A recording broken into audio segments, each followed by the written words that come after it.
Hey, what's up, guys? Mr. Flores here, and we're going to be dealing with something today called complex numbers, all right? We're going to take a little break from factoring because in order to move forward with our factoring, we have to know how to deal with complex numbers. All right, well, complex numbers is one of those things that kids find tricky because up until this point, we've only been dealing with real numbers, okay? So real numbers are, well, numbers that we find in real life. So we could have a 3, a 7, a 10, a negative 37, negative 1,000, okay? It's really just numbers that we find on an everyday basis. So an imaginary number is a number that's not in the real plane, okay? If you were to take all the real numbers and put them in a bowl, and you put all the imaginary numbers in a bowl, those bowls can never meet because real numbers and imaginary numbers do not work together in the same plane. Okay, but what a complex number is, it's a real number and an imaginary number in the same expression or equation. All right, so basically, an imaginary number is this little guy I. Okay, and it stands for imaginary, so I would be imaginary. 3i is imaginary. Negative 2i is imaginary.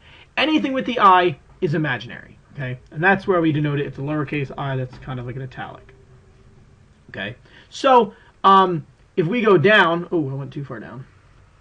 We have this thing right here, A plus BI, okay? And this is the basic way we write complex numbers. This is the real part.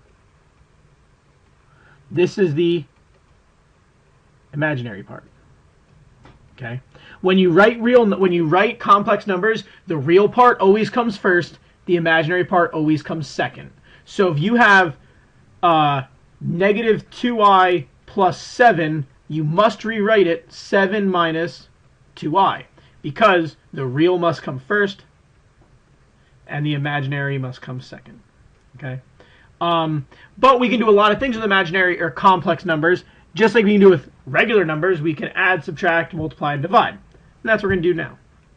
Okay? But a lot of you guys are going to ask me, well, Mr. Flores, when do imaginary numbers come into play? Well, they come into play when we take square roots of things.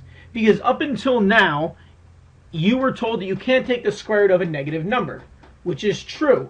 But if you want to go and start using imaginary numbers, which we are, that's when you can take the square root of a negative. And what I mean by that is, if we take the square root of 9, your answer is 3, okay? Because it's square root of 3 times, or it's the square root of 3 times 3, which simplifies to 3, okay? The square root of 9, for instance, is the square root of 3 times the square root of 3 times the square root of negative 1, okay? Well, the square root of 3 times square root of 3 is just 3.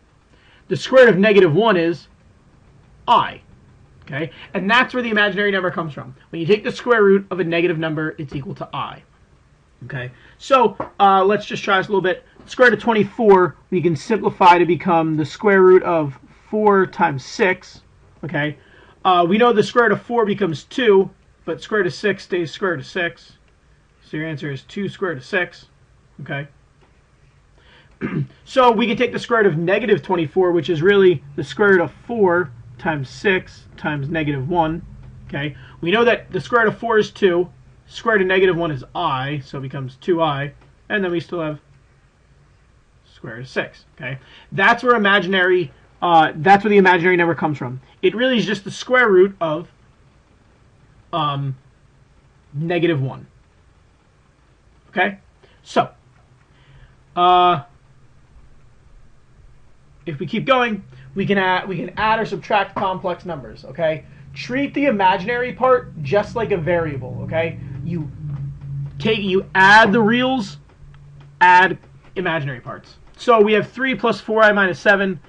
3 and 7 are the real parts, so we can combine them. 3 minus 7 is negative 4 plus 4i. That's your final answer. You can't combine these because the I we're going to treat like a variable because it's imaginary. So you can't do anything with imaginary and real parts when you add or subtract them. Okay? Just like if we had 3 plus 4x minus 7, it would just be negative 4 plus 4x. Okay? Imaginaries treat them just like variables. But we can still do a lot of things with them. Okay? Okay, so if we have 3 times the quantity 4 plus 2i minus 6 times the quantity 5 plus 3i, again, if we want to simplify this, we must get rid of the parentheses by distributing. Okay, so 3 times 4 is 12.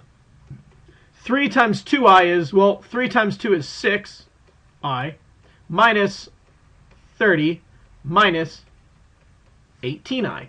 Now you just combine like terms, for instance. So 12 minus 30 is negative 18.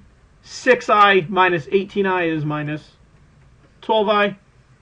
And that's that. All right. Adding and subtracting complex numbers is very, very simple. It's just like combining like terms. All right. Again, this is a short, quick video. Hopefully it made sense to you. Hopefully you figured it out. If you have questions, let me know. And have a good one.